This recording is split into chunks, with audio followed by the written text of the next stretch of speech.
Hey, everybody. Thank you for tuning in. I am here today with great Judy Elkins, who is above me right now. She'll probably be next to me when this thing gets recorded. I never know how the technology of this works, but I'm just so happy that we could use this technology to get together and talk about making monsters. So Judy, welcome. Thank you. Thank you. It's a pleasure to be here. Thank you. I really like what your shop does. I think it's really wonderful to all Thank you very much. furniture and the reproductions. It's just really exciting. Well, we're lucky to have the work of people like you to inspire us to do this weird stuff. And I think, we just hope to carry the torch just a little bit, and keep fun monsters and weird furniture alive. So we're here because we're working on stuff with you with Star Wars. But you've had a pretty long and varied career, and it's interesting to me that Monster Maker is sprinkled throughout quite a number of other titles. Can you give us just kind of a brief kind of career overview, where you started, where you went? Well, you want to start back at school? I was an art major in college, and I was training to be an art teacher. And so I really just took whatever classes interested me, because the more different things you could do, the more you could bring to to being a teacher. And my concentration was pretty much sculpture and life drawing, and figurative work. The people, humans. And I studied with a wonderful teacher named Charles Umlauf at the University of Texas. And if you ever go to Austin, there's the Umlauf Sculpture Garden is a really interesting place to visit with his work there. And he taught a lot of anatomy, and they used to call him Mr. Academy, but it was very academic and traditional, really stressed anatomy and in life drawing, the techniques, which I think when you're a student, that's really what you need to be working on. Yeah. And so I had about 3 years. I spent about 3 years with him. So that's and I think sculpture was probably my strongest concentration, sculpture and drawing. I did a little painting and ceramics and all those other things. I got out of school, and actually one summer, I guess it was after my second year of school, I was in Houston, and I took a film class at the Rice University Media Center. And it was a Super 8, but we had a 3-day seminar with the animation stand with the Oxberry. And I just became really intrigued with that and the whole animation process, because it involved, I loved art and photography and music, and I thought, oh, this combines everything. So I was really intrigued with it.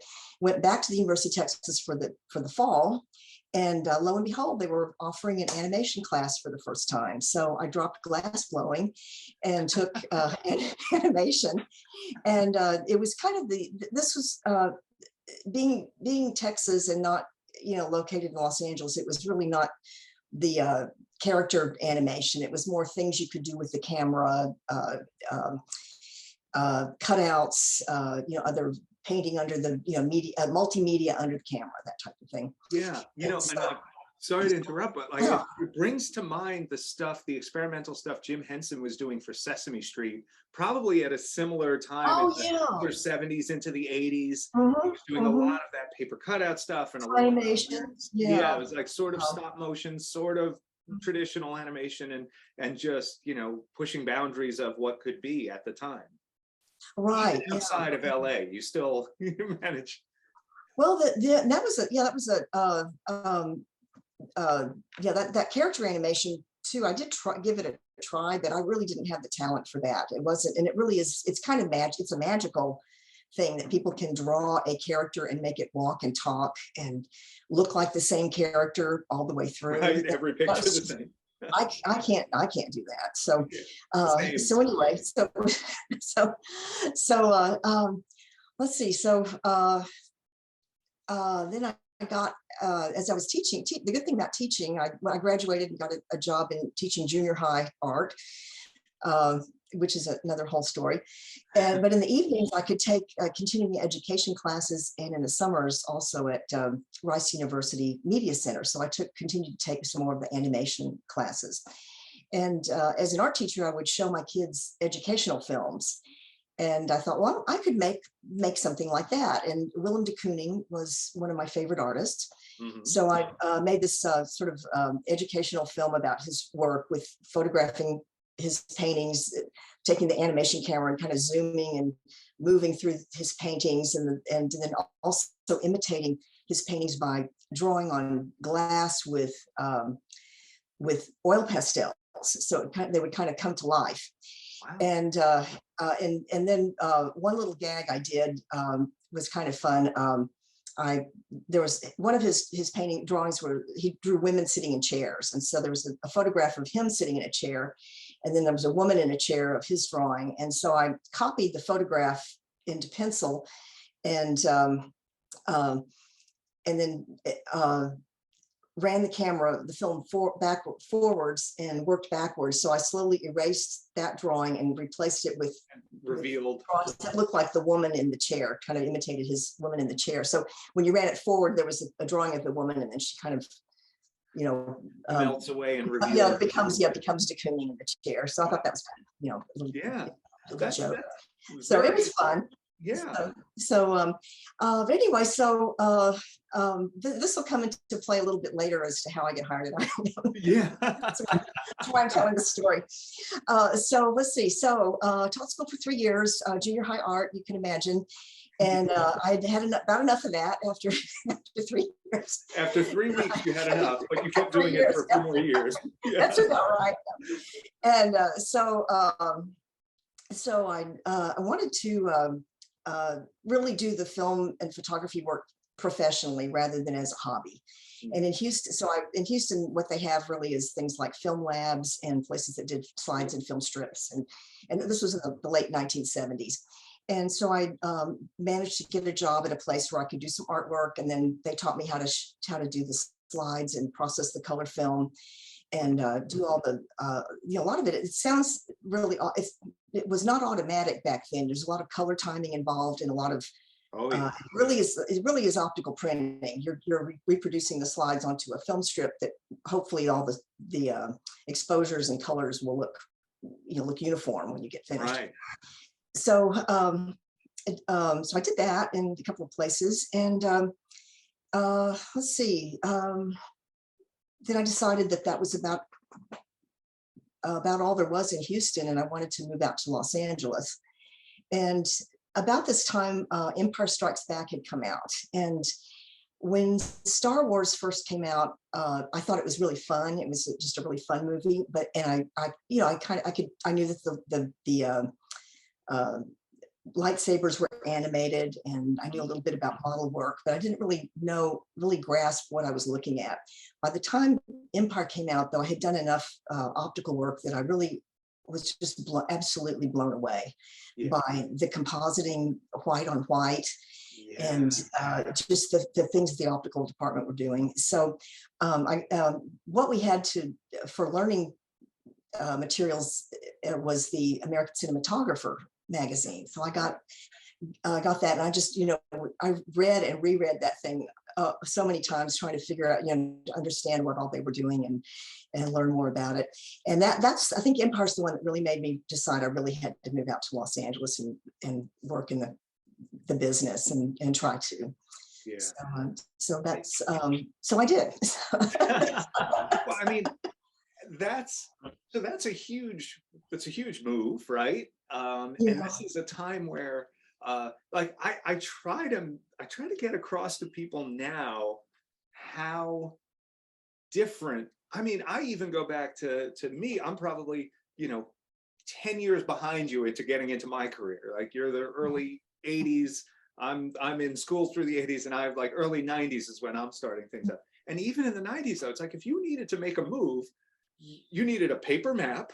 You had to call on the phone to try and find, like, you were going, fairly blind, as opposed to now where it's like you'd be on the internet, you'd know where you're going, your car would tell you how to get there, you'd already have a place lined up to stay. Like, that's a huge move. Is this a scary time for you? Is this an exciting time for you?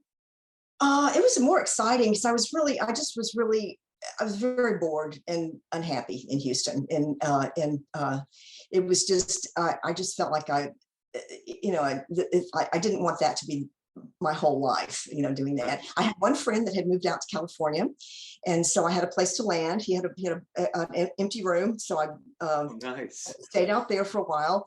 I put most of my furniture in storage in case things didn't work out, so I could come back. But I just loaded up what I could put in my car, and I had a friend at work that was also moving out there, so I had someone to ride with, and we just drove. Actually, we drove straight through and dropped him off in Long Beach where he was staying, and then I went on up to where I was staying. Just on your own. And so and got the yellow pages. I had like 6 different yellow pages for Los Angeles, and I started just calling people and making cold calls. And to support myself, I worked in restaurants and did temporary office work. Yeah. And back then, the minimum wage was $3.50 an hour. And this was like 40. When you think this is 40 years ago. Yeah. Where we're at now with that, you could actually kind of squeak by, with the minimum wage jobs and but squeak by, yeah. but get by. So I started sending out resumes, and finally eventually sent one to Lucasfilm, and Sid Ganis was kind enough to forward it up to ILM. So and it turned out that they needed somebody someone for rotoscoping, and so rotoscoping you run a camera and you draw, and so I had been doing those things for That was your years. that's your thing. That's my thing. Yeah. So I went up. They invited me up for an interview, and I was just really thrilled. And I thought, well, I probably won't get the job, but I'll get a tour of the facility. Yeah. And I could see, and I had my my American cinematographer in a magazine, and I when I got up there, it was just I was so starstruck. I was like, oh my God, there's Richard Edlund, there's Bruce Nicholson. Oh my God. These guys were rock stars to us, though. Like they were rock stars, yes. Yeah, these are the people. I mean, technically, they were more like the roadies, like in reality. But to us, they were the stars. It's like, yeah, the movie's great. Oh yeah, Harrison Ford, whatever. But like, wait a minute, is that Dennis Muren? Yes, that's right, exactly. And especially reading the cinematographer articles that they were interviewed, and they were talking about the equipment and how they did the work and everything. And so anyway, the interview, it turns out the department was being run by Dick Friesen, who was an animator. He had taught at Sheridan College in Canada. So he was a teacher, and his favorite artist was Willem de Kooning. And so I took my little de Kooning film, which I looked at, and I actually recently had it put on digital to preserve it, and it's so embarrassing. It's just really bad. But it's mostly the sound and everything. It's just bad. But that's every artist looking back at their work. That's not just you. But I showed my little film, and anyway, so a week later they were interviewing other people, and so I had to wait a week, and then they called me and said that they were hiring me. So I and once again put everything in the car and went on up to yeah. So now there's your second move. This is how long a period would you say this is? Is this like 6 months of 4 months? Yeah. 4 months. Yeah. So you got there, and with 4 months, you're heading to Lucasfilm, who you looked at, and I know exactly. I know it was mind blowing. It's crazy, but like I can't believe this is really happening. Yeah, so. and like now you're taking all of that, and 4 months in, you're walking into ILM. Right. Be a rotoscope artist. Right, in the animation department. And it really was, the people were very, very welcoming and kind. And there's a lot of, I had the basic skills, but there were a lot of specifics that I really had to learn. And, but they were, they showed me how to do it. And it's not, it wasn't, I didn't feel frightened because it was just an entry level position. It was low level, doing, here's a task, do the task. It's not, there was no, it wasn't like running a department or anything like that. Yeah, you were having to just doing the work, just doing the work and trying to get it correctly. And the optical department was the guys in the optical department were very friendly. We worked really closely with them, and they were very generous with explaining things, and it was just a really good experience there. So how long after you started did the monster people come knocking? Well, I was originally hired for 6 months for Raiders and Dragon Slayer, and Oh, so that was that was going to wind up. That was from December 1980 to June of 1981, and so about that time, toward the end, around in April or May, I started thinking, what am I going to do next? And I happened to hear that they were looking for some sculptors for an unknown project. And so I approached Chris Wallace, and I think probably a lot of people had approached Chris Wallace, because I said, "Oh, hi, I hear you're looking for sculptors." And he kind of took a step back. He's, possibly. right, right. Why do you ask? And so I showed him photos of my work, and he said, "Do you know how to make molds?" I said, "Yeah." He said, "Okay." And so he showed my photos to Phil, and apparently, and then they did hire me. They said, "Okay, we'll hire you." What I found out later was they really wanted the Rick Bakers and the Rob Bottin's, Right. but the budget wasn't there for that. Exactly. But I was budget friendly, So, and I was I'm sorry. No, I was going to say, did you know Chris from the work? So a lot of the rotoscope work for Raiders, I always think of the end scene with the swirling ghosts and all that stuff. That was the scene. Chris was doing the melting heads for that. Had your paths crossed there at all? I knew who he was. I hadn't really talked to him before, so I introduced myself. I said I was from the animation But you department. have like that like, hey, I'm already here. I just worked on the last movie you worked on. Like that's an instant, you're not as cold Right. as your first calls now coming Right. in. Yeah. Right. It wasn't somebody off the street. Right. So Prior to this, you were aware of you were a fan of Star Wars, or you're not like a crazy fan or anything, but you liked the movie. You liked Empire Strikes Back. You were impressed with what they had done. Were these the kind of movies you were into at the time? Was there other stuff? Was there, what were you pulling inspiration from, in whether it was in the work you were doing or just in the desire to work in that industry? Gosh, I think I remember seeing the movie Alien, the Geiger movie, Oh, and yeah. and that was really impressive. I think I really tend to watch more live action type movies. I'm not really wasn't really a monster movie person, although they were fun. I thought they were fun. It wasn't something that I really wanted to go, I want to do that. But it was, I guess I picked, to me, with the animation things I had been doing, it was really more of making art, things that moved under the camera, just like art that moves. And but I guess I liked the live action movies. I did enjoy the Star Wars though, because they just had so much heart and were so much fun. Yeah. And I think King Kong had come out about that time, hadn't it? Oh yeah, the late 70s King Kong, sure. Yeah, King Kong, and so there was a quite a lot. I know what did inspire me. Yes, the movie titles.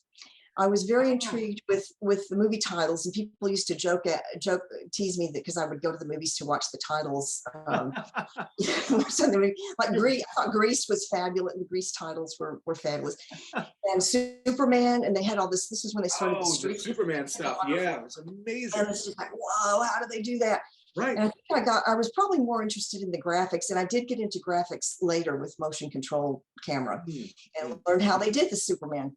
Right, yeah, with the extended closure and stuff. Extruded type, yeah. Yeah, well, it's so funny that you say that, because it's so weird to think about it now versus then, because now it's like anything happens on a title and you just go like, well, that was nice computer animation, and you're just done. Like that's just that's all it was, and that's it. And like back then, like, you literally would look at it and go, how did that happen? Like what magic just came before my eyes? Because it was animated. It was animated. It grew. It wasn't like just a static model that they put light across. This grew, and that was like, whoa! How did they? It really is. There's an innocence of that time that I kind of miss. We're at the Creature Show. Chris is recommended you. Phil has hired you. Phil is Phil Tippett, who is in charge of the Creature Shop, for anyone watching who doesn't know what Phil we're talking about. And is the first thing that you're involved in the concept work and making maquettes at that point? Yes, I guess so. And we did quite a few. We would send things over about every, I think it seems like it was on Fridays. They'd send a load over to George and he would pick things. And so we would make more. I was hired just to do the background creatures. So I was not going to be working on anything that was articulated or moving. Phil did that. And then we had some other engineers, Tony McVeigh and some others that worked on the real complicated ones. So whatever I made was going to be just sort of not moving, just a mask, basically a person with a mask and suit. Yeah. And but I was, for the maquettes though, a lot of times I would be handed a drawing from the art department from either Nilo Rodas or Joe Johnston. Right. And usually it was a multi-generational Xeroxes. Right. Yeah. Kind of, some of them were really kind of hard to tell what was going on with good. It lets you put your spin on things, you know. I guess, yeah. I really, but that was kind of fun. I did, the Yasm was one of the maquettes I worked on. And yeah, what's Yasm? Yeah. He's the little furry guy with the long legs. Let's go creature by creature a little bit. But let's start with Yasm. So he's a favorite of mine. He looks a little bit, he reminds me a little of like a Wallace and Gromit character or something like that. Something in the shape of his mouth. Yeah. And the hands, I think the hands were kind of, yeah. Kind of, but so yeah, talk a little about him. Where did that come from? That was a drawing, and I really, to be honest, I really kind of didn't get the proportions right. It was supposed to have been they were supposed to have been 7 feet tall, and with a little ball of fur on long legs, and I didn't quite get that with the model, but that was sent over and it did get approved. Yeah. And I made the little gun thing. That was kind of fun. The model shop at we would go to the model shop a lot of times and get little greebles and things. I was just going to say, you're raiding their Greebly box and just. So they showed me how to do those things. And yeah, that just sculpted him and put the fur on him. It took a long time to put the fur on because I was kind of in there with tweezers and glue and tweezers and cutting the fur off of probably a fake fur piece. And it's funny. We saw him in the archives, it's one of those ones I've known for years, and I've always seen pictures of the maquette, and it's interesting because the maquette, you're right, it's very different from the proportions of the sketch, but it's unique in its own proportions, and then those proportions carried over when the full-size one was made for the show. So it really stayed true to your version of it, which is kind of cool. But I know that fur, and when we were in the archives, I was in there with a fellow guy with a puppet history like myself, and we both were like, I know that fur. Like, we immediately knew the brand, we knew the length. It's like it's one of these ones that we've come across a bunch of times. He's super fun, and here you have fur elements, you have the Greebles and Greeblies on the gun and things like that, and he's got little. Does he have shoes on the maquette? Yeah, they were just some just roughly sculpted. It was like kind of like handmade moccasins or something. Right. But he's fun, and I remember seeing him. There was a documentary called From Star Wars to Jedi: The Making of a Saga. And there's a shot of someone taking the full size and literally like pegging him into a wall, not moving, your very background, but just fun and Muppety in a good way. I did not make the full size. That was, I think, Dan Howard, I think, made the full size. That would make sense. Yeah, he was involved in a lot of like the more fabricated full size pieces. He didn't do as much mold and cast, right? He was more correct. Was, I guess, a lot of Scott foam, a lot of latex skins layered over things and stuff. You did your share of that too, though. We'll get to, I'm sure we'll talk about that. Let's talk about, speaking of Greeblies, how about the guy with that big head and the kind of row of stuff going on back there? The yellow guy, yeah. Yeah, the yellow guy. I don't think he got chosen. I think he was a reject, but You're correct. Yeah, it he's was just something we would make a lot of things and then take them out, and they would send them over to George Lucas, and he would pick and choose. But that one was just one, just like, hey, and I guess again for me, the figurative, since I was used to figurative work, it has kind of the human, yeah, human it has basic neck and neck. body, yeah. And then just Yeah, I yeah. was thinking, well, they could put prosthetics on a person and some Mhm. fake teeth and Some very big uh, fake teeth. big, Yes. big fake teeth, yeah, big fake teeth. That was kind of my idea for that guy. And then yeah, just the kind of the hair and the greebles just made it more interesting. He was I just felt like he needed some hair. I'm gonna, it's funny. I'm just realizing. So you talk about American Cinematography Magazine. So there's a Smithsonian magazine Oh yeah. here, Oh, and look at this. All these oh, times he's you're there. talking about, where is he? There he is.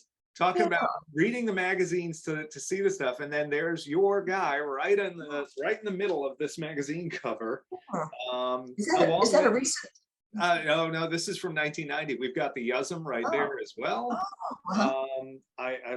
So it's all these all of this kind of comes around for at one point you're being inspired by the magazines, and then later somebody else is buying this magazine being inspired by your work. The yellow guy to me always had a very Ferengi look to him from I Star guess Trek, so. Yeah. but Yeah. this is years before that, right? Like, I so guess so. Yeah. yeah, I wonder, it makes you wonder, did someone from Star Trek get a look at that guy and wind up bringing a little inspiration from you into that universe? Oh, Um, who knows? let's talk a little about Yak Face. Was that one that came from a sketch, or was that something you just made up on your own? I just made him up, and I just started pushing the Sculpey around, and I kind of thought about different animals. I just kind of pushed the clay around, and then sort of a snout.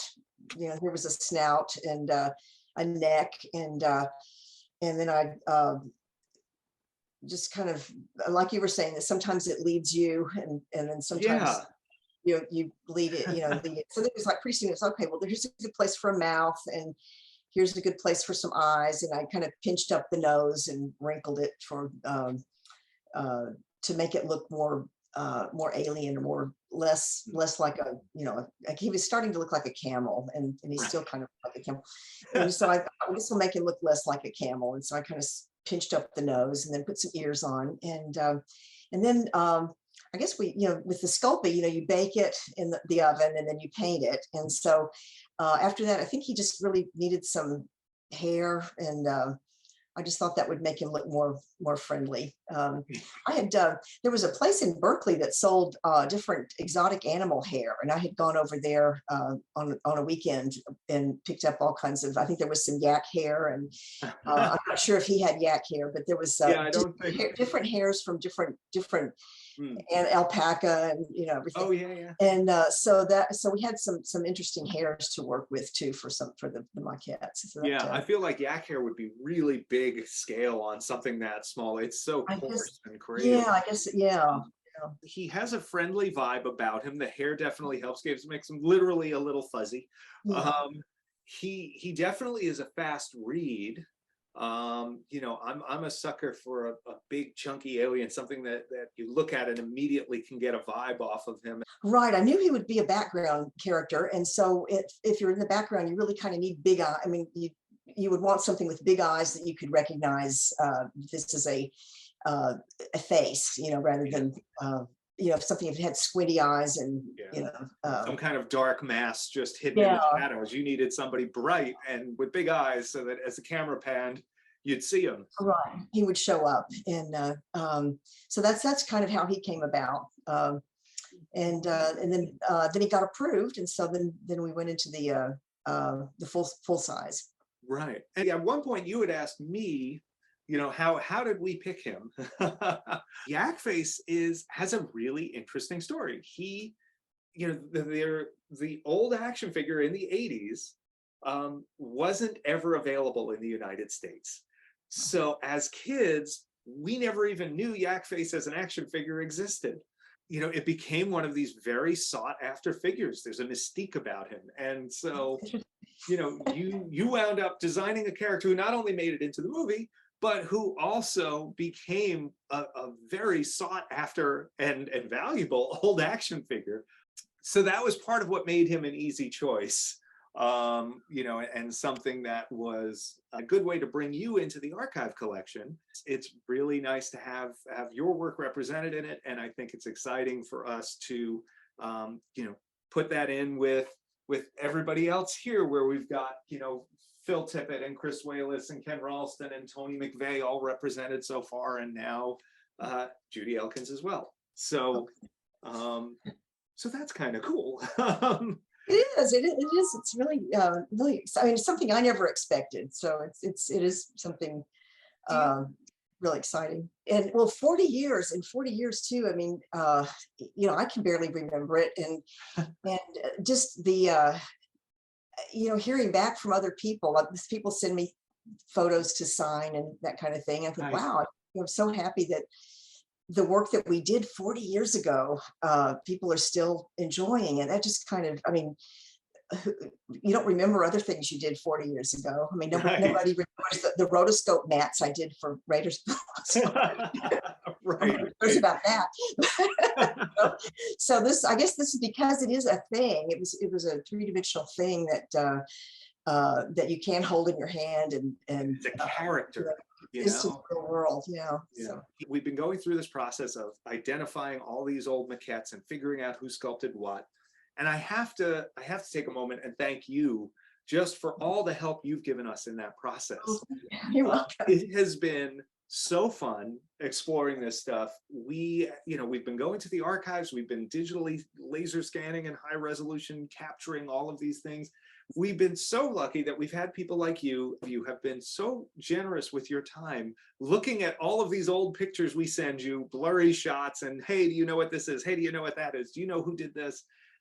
We wouldn't be halfway where we are in terms of what we've identified and what we're able to do if it wasn't for you.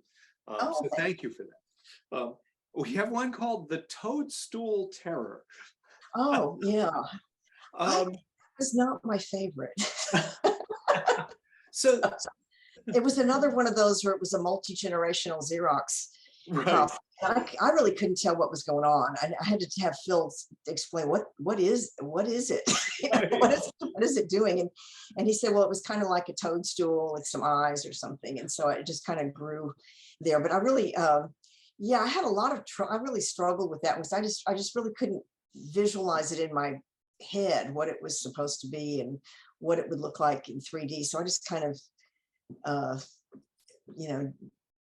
did the best I could with it. Right. I never really liked. I think it did get chosen though because we did make a full size. He got made. Yeah. There's one or two shots of him in the movie. He's barely in there, but there's some good behind the scenes photos of him. We called the full size one Wonton Terror because it was fabricated with the black foam and covered with rubber skin, and it looked kind of like a wonton or something. So the Wonton Terror. I believe that's the L2 on the lunch special. You get Wonton Terror comes with fried rice and an egg roll. I think he's kind of neat. The maquette is cool on him because it's chunky, it's big. It's got a lot of heft to it. There's a lot of Sculpey in there. And what is kind of neat is the sculpt on him feels a little more classical or rougher in the textures, whereas Yak Face is actually a little more polished. He has a little more skin texture. He's a little more refined. Let's talk a little about the dancer. I think we'd been working on other things, and this was kind of a new addition. They said, "Oh, now they need a bird girl. Some ideas for a bird girl. They want a bird girl for the movie." And so people did different versions. And Dave Carson's, I think, was a blue. There's a blue kind of a bird woman. Yeah. And then I just thought of her kind of as like a bird, dancer. And rather than wings, I put sort of winged flaps on her hips that I thought maybe could be something that would just sort of suggest a wing, but not really be a literal wing. Yeah. And that she would be more of a dancer. And I was inspired by the National Geographic article on the Aztecs, and they used to make, they would have dancers that would make costumes out of hummingbird feathers. And so I thought, well, I'll put some feathers on her and that'll be kind of birdish, you know. So, and I don't know what kind of feathers I used, but I did actually glue some feathers on the model, and put some copper wire for bracelets and anklets. Right.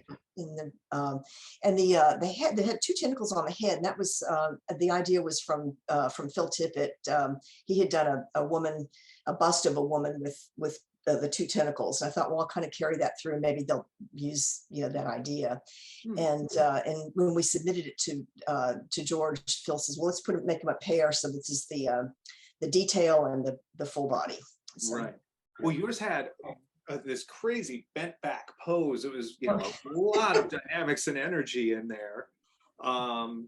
And the head tails are interesting. I mean, it's naturally that would come from Phil, but it turns up on Bib Fortuna, which was Phil's over here. He has two head tails. And then this turns up, you know, just down the road in Star Wars in general, in the prequels and the Mandalorian, etc. It's, you know, though that species is now a very big thing. So it's neat to have had a hand in that. We've been talking mostly about the maquettes at this point, but you weren't just in the shop for concept work, you were there to sculpt. And so you kept on going after that maquette phase. Let me ask you something broader though. When I look at all those old pictures of the Monster Studio, it's a lot of guys. And then there's usually just you and maybe Jean Lauren in most of the pictures I see. And then Jean, was it Jean's dog that was hanging out all the time? Or? Oh, right. Yeah. Bear was his name. Yeah. Oh, that's great. Yeah. What was it like being just a couple of the women in that shop? I don't really feel like there was anything different. I was just a worker that happened to be female, and Jeannie was, very good at what she was doing. We just did our jobs, and we really, the guys were not, did not treat us any differently. Phil's wife is an artist, so it's not, for him, it's, that's just, artists, women are artists, so, those guys were really, it didn't really seem to matter to them at all. Now I've worked when I did other work on motion control stages and things, there were some other less different experiences. Less pleasant experiences. That's great to hear though, because it sort of looks a little like a party sometimes. I don't know if that's just when they were shooting photos, but it looks like a fun place to have been. Was that your experience? Yes, but it is, but it's still work. It's not, I mean, like you said, with the photos, when people are taking pictures, we do relax and ham up for the cameras. But it's a lot of work. There's deadlines to be met. There's I was not under the same kind of stress as Phil and some of the engineers that were making the articulated sculptures. So mine was, again, it was just like with the roto shop, it was kind of low level, entry level, making background figures. So they didn't have to move. They didn't have to, do anything. And, but yeah, Phil had to, was the one that really had to, go to meetings with the producers and show the work and make sure that people were kind of oversee the work and make sure that it was being done the way he wanted it and the way he envisioned it. So he was under quite a bit of pressure. I'm sure. He held it. I thought he handled it very, very well. There were still moments where he had a great sense of humor, and he and the guys would, they'd be going through a box of something and they'd come up with something from one of the past projects, and they'd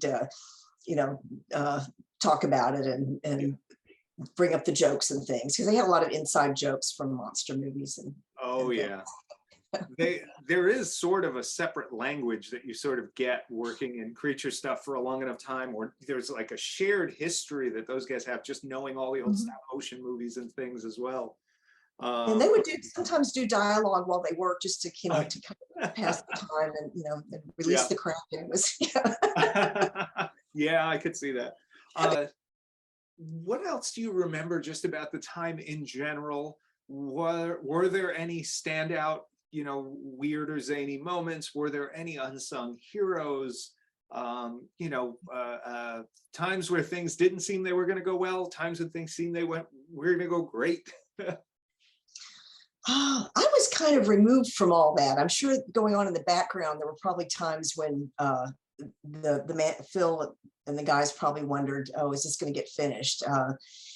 Some of the creatures, the Elephant Man, required a lot of rigging and engineering. I think there was a lot going on in the back room. So we had several different rooms.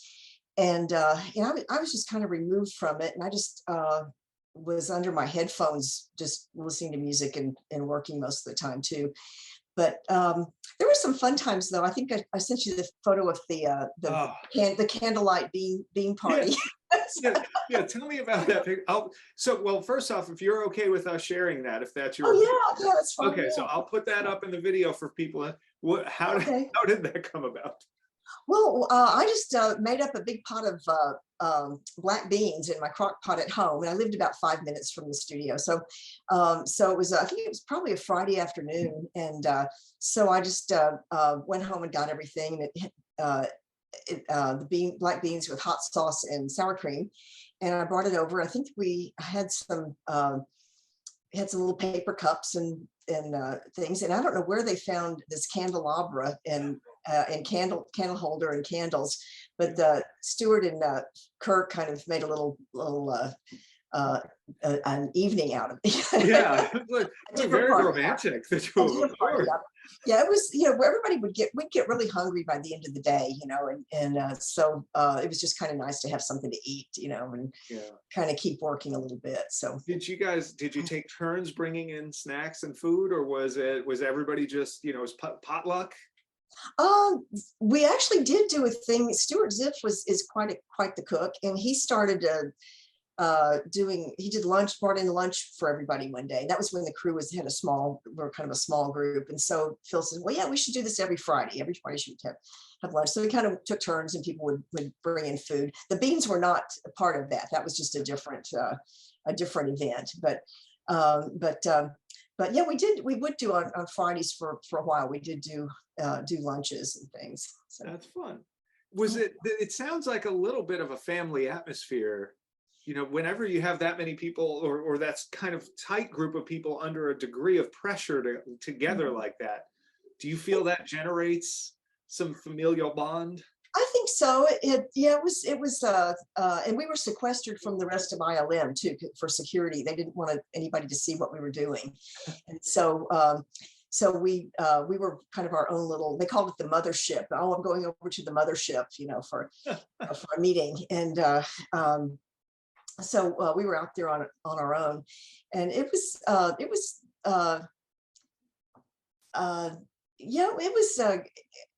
grew too. It started out with about 7 or 8 people. I think we had close to 30. Was it close to 30? Maybe 20, more like 20 toward the end. We had people that came in and did different things, and we're making, I think we had a vacuformer that they had made, and so we were making helmets for the stormtroopers for Wardrobe. And I think Wardrobe was in a building next door, so they would come over if they needed something, and so kind of they became part of our group as well. Yeah, well, it's one of those weird times where wardrobe and creatures cross over, right? Because they're doing wardrobe, but they need vac forms, they need rubber parts, they need fur, so I definitely see some cross pollination in asking there. Especially toward the end when the creatures were getting finished. Like, I think, Yak Face has I did the rubber mask, but somebody else did a body and some costume, some wardrobe. Yeah, and he had a fluffy collar. Like, he's kind of cool. Let's talk about that life-sized Yak Face. So this is now your maquette, and they gave you then the opportunity to make him full size as well. Just the head. I just did the head. Okay, and that's still a lot of work. So if you haven't gotten to see the real head in person, you might picture it as like, oh, it's like a mask that someone would wear rather. Yeah. It's gigantic. Well, That that's true. head. Yeah, yeah. It's huge. How much clay was that? It was probably at least 100 pounds of clay, and the mask fits. So where I remember making eye holes In on it. the neck, Yeah, because that's where how it would fit on a person, and right. they So filled the it. actual head is up over your head. Yeah, and I remember taking cheesecloth to cover up the holes. I would kind of took some cheesecloth and then kind of painted a little bit so that it sort of disguised, and you couldn't real easily see the neck holes. But they were filled with urethane foam, and then later on, part of my job became to cut away the inside foam so it would fit on somebody's head, and Oh, for a lot of these creatures. So so you didn't even cast a head into there. There was no core mold. You filled it solid and then trimmed away. Used like a turkey cutter, like an electric knife to cut. right, electric knife, exactly. They would make a big Kirk and let's see, Wesley Seeds and Kirk were the mold makers, and so they would wheel the clay sculptures in and make the plaster molds, Right. and then we pour the latex into there, and then let it set up to a thickness of about an eighth of an inch. Then they pour out the rest of the latex. It was like a slush mold, and then let that harden up, and then we pull it out, and then part of my job too later became to cut the flashing off and kind of repair any holes and things like that, and then get it ready to paint. Yak Face, I did paint Yak Face. I think Phil did a lot of the other painting. He was just a lot faster with it than I was. And that was an education too.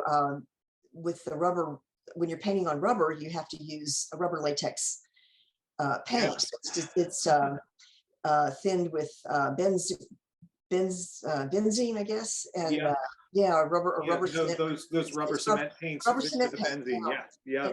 and then the airbrushes would clog up quite a bit, so you're having to clean the airbrush. That was a real education too. I was not aware of any of that process. Do you feel so? For starters, I feel like you owe an apology to Wesley and Kirk's backs. Oh, yes. yes. Make a plaster mold of that gigantic sculpture.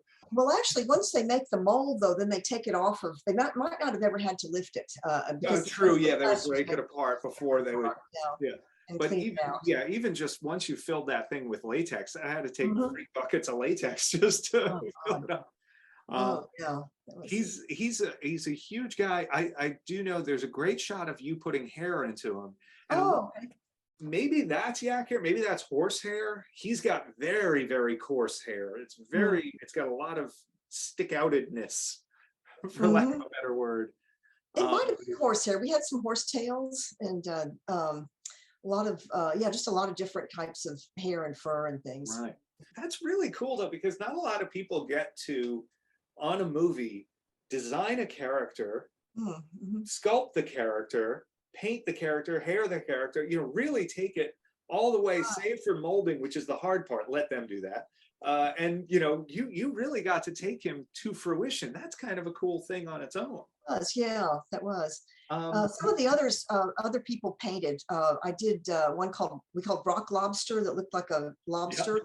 And Phil did the paint job on that. And then low overhead was the little slug with the tentacle. Right. It kind of looks like he's trying to lick C-3PO in one scene. That's a bizarre thing. Yeah, and I think Phil probably painted that one as well. Gotcha. And he was so fast with all of these because he'd done it for so long. Let's see. And Toothface was another one that I made. I think I put hair on him too, or maybe somebody else did. Did you do the sculpt on Toothface or just work on? Yes. Oh, cool. Yeah. And that was so that one was Chris Wayless. Right. We found out. It's a cool design. He said he would base it on some kind of a warthog or something like that, but he's also really big. Were you intentionally sculpting gigantic to try and get your stuff to show up in the movie? Everybody else had small heads and No, that was what they wanted. Because I'd say, well, how big do you want this? And they, and I remember having a discussion with Joe Johnston about low overhead. I said, well, how big is this? He says, oh, kind of dog size. well, that could mean a lot of things. Yeah. So where's Bear? We have to measure him. oh, yes, that's right. Yeah, he was scale reference. Is there anything, thinking back on that time, that you feel was the biggest challenge for you personally? I think just moving into since it was a new environment and a lot of new processes and that sort of thing. And it was a very different. I was used to being in the animation department with the cameras and they have the animators have their own kind of inside jokes and sound effects and Right. dialogue too. So there's that and then going into the creature shop with the release the crack, the Yeah. kraken and So everything. basically trying to understand one crazy language and then moving to another place with a different crazy language. Different personality, really different personalities too, and different processes and that was yeah, I kind of felt a little bit like a fish out of water, but it was it was very interesting to be a fly on the wall and kind of watch it all going on. There's not a lot of times in history where you've had a movie with that many different monsters. You get movies where there's a lot of zombies, or there's a lot of Morlocks, or there's a lot of this or that, and a production line of a whole bunch of the same, even Gremlins. But like, you guys had just this huge variety of monsters, and some of them there'd be 2 or 3 of, and some of them there was just one, and some were fabricated, and some were sculpted, and some were molded, and some, it's really, it must have been, I mean, I could see where that would be an interesting environment to be in. And I don't, it's one of those rare magical things to have been a part of that just doesn't happen. And that's kind of cool, even on its own. That's true. Yeah, and then these things are after they're finished, they're sort of laying around the studio too.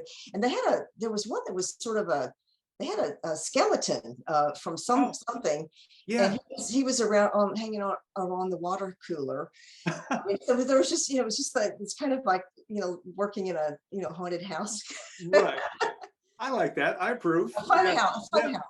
Yeah. I think that wound up, there's a character called Amanaman who on set, he's holding a dead body. It's like a skeleton with some skin desiccated on it and stuff. So that must have been must have been his skeleton. I don't know whether that was like a snack like he's holding on to, or like a bounty or a victim, who knows. There we talked about Rock Lobster, you built the full size for. Was that a sculpt and mold, or was that more fabrication, or is that a bit of both? Oh, Rock Lobster was he was all clay and then sculpt and mold, right? Okay. And that was based on Ken Ralston right, sketch, yeah. or the maquette Mm-hmm. on a real rock. And Cooper was the little elephant guy. That's who it was. Yes, that was a Dave Carson design, I believe. And he that was fabricated out of the black foam and then covered with skin. And the skins they brought over the molds from the baby dragons, and we used that quite a bit. We brush in the from Dragon Slayer. Glove from Dragon Slayer. We brush in the glove latex and make skin, and we can cover things with that skin. I've heard people talk about that process, and it is the black Scott foam. You can kind of shape it however you want. You're laying your skin over top of that. And I'm sure then some cotton and latex filling in the gaps and things like that. And lots of stippling. It's fun, and it allows you to do bigger stuff than you would necessarily do in mold and cast. And it allows you, I guess it's a much faster process because you don't have clay, then mold, then cast, then paint. It's just fabricate, then paint, and then go. And then they move. They're more flexible too. So true. He was just basically something you put your arm in. I think I had a put a wooden rod in there to grab onto, and his head would just turn. He was, again, he was not articulated. He didn't his mouth didn't move or anything, but his head could move. And I don't know, that was it. I don't think he made the final cut. I know Oh, the puppets still exist, the full size and the maquette. And at some point, and no one seems to know when, the puppet got a wig. So like, you know, oh, you had done him just as the maquette was, but somewhere he got this beige shaggy wig on him. oh. And he's sitting in the archives with that wig, and no one seems to know why. It was probably, you know, Phil or one of those guys late at night thought it was funny, put a wig on him, and now 40 years later, it's just sitting there. Becomes the Yeah. the archive. Yeah. Well, and at that point now it's in the archive, so everybody wants to preserve it exactly as it is. You know, it becomes an artifact. How does it feel? You know, how does it feel to have your work be considered an artifact to people? It's kind of mind blowing, really. I've never really. It's very gratifying that people remember this 40 years, 40 years after the movie. And yeah, it's just hard to believe.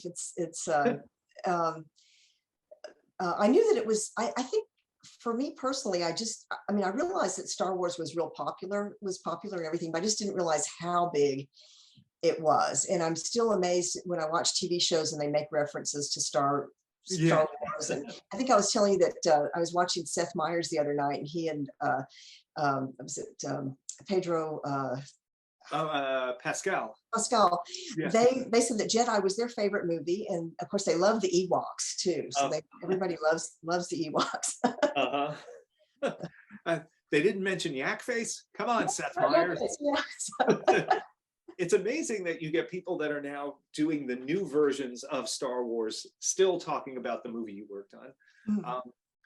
To me, there's even another level that is the collectors who look at the work you did and say, you know, that's inspiring to me. That brings me joy. I want to bring a copy of that into my home and into my collection. Mm-hmm. And obviously it's the same for the people with the rare Yak Face action figure. Yeah. I assume that's also pretty gratifying to know. Right. And also, I guess because so the movie came out 40 years ago, so a lot of the people were in their, preteen, eight to 10 years old, or between 6 and 12 years old. And so now they're grown-ups and they have the disposable income and you want to bring back your childhood. I think I was telling you that I had collected some the vintage Barbie and Kens, or the reproductions of Barbie and Ken, from my Barbie and Ken from 1962. And it just really does. It's just when I look at them, I feel like I'm 9 years old again. It's just it's Christmas and I'm 9 years old. And it's just this warm feeling that kind of floods through you when you look at those things. So maybe that's it. Sorry, I didn't mean to interrupt you there. No, but and now you're giving people that feeling with your work, and and I mean, obviously with the robots and action figures everywhere, like I get it. That's but yeah, there is something magical about that, like that thing from your childhood and having it in front of you, or in the case of these maquettes, having the story of the thing from your childhood on top of it, the history of it, the artifact nature, where it's not just another statue or a toy. It's actually like, oh, this is history. This is part of the production. This is part of how this came to be.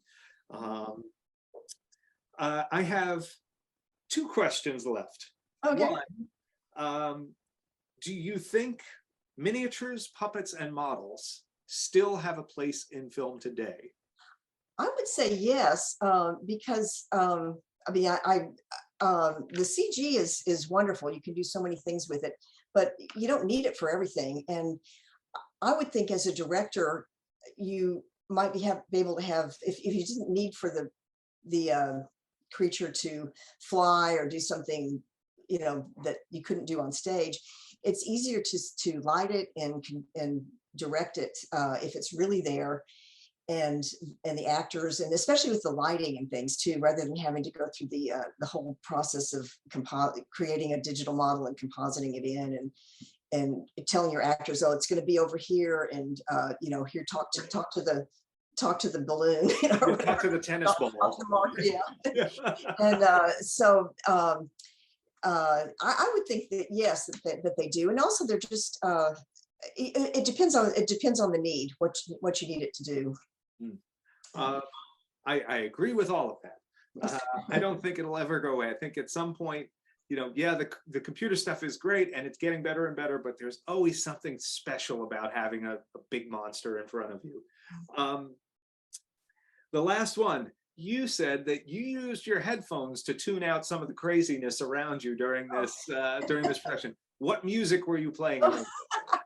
Mostly Dire Straits. They had the first three albums out, and I love Tom Petty, which I still listen to.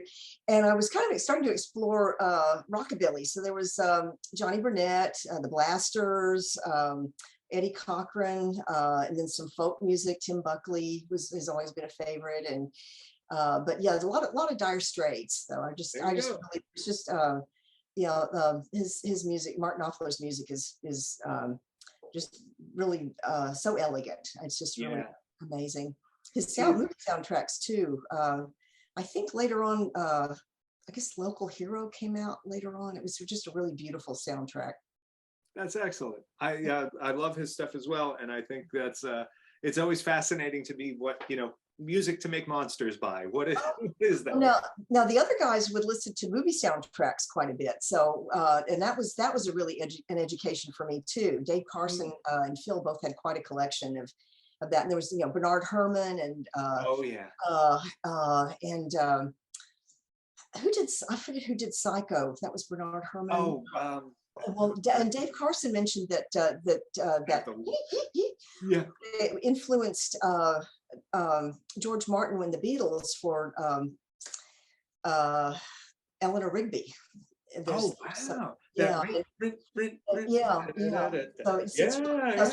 we talked. So I learned a lot about music as well as monsters and monster movies. It was the whole thing was quite an education. Yeah. Well, it sounds like it. It sounds like a very special time.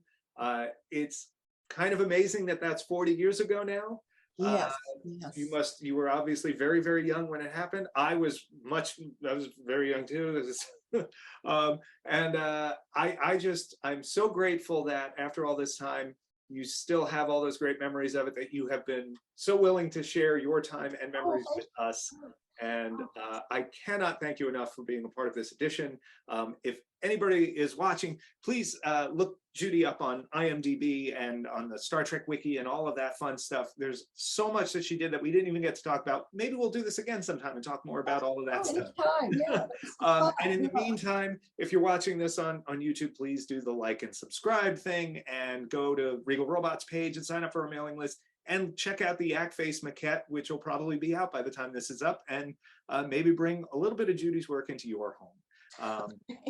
For myself from Regal Robot, Tom Spina, and for Judy, thank you all for watching. Judy, once again, thank you so much for joining us. Thank you, Tom, and thank you, audience, for listening in. It's just this has been a really fun chat. I've really enjoyed this a lot.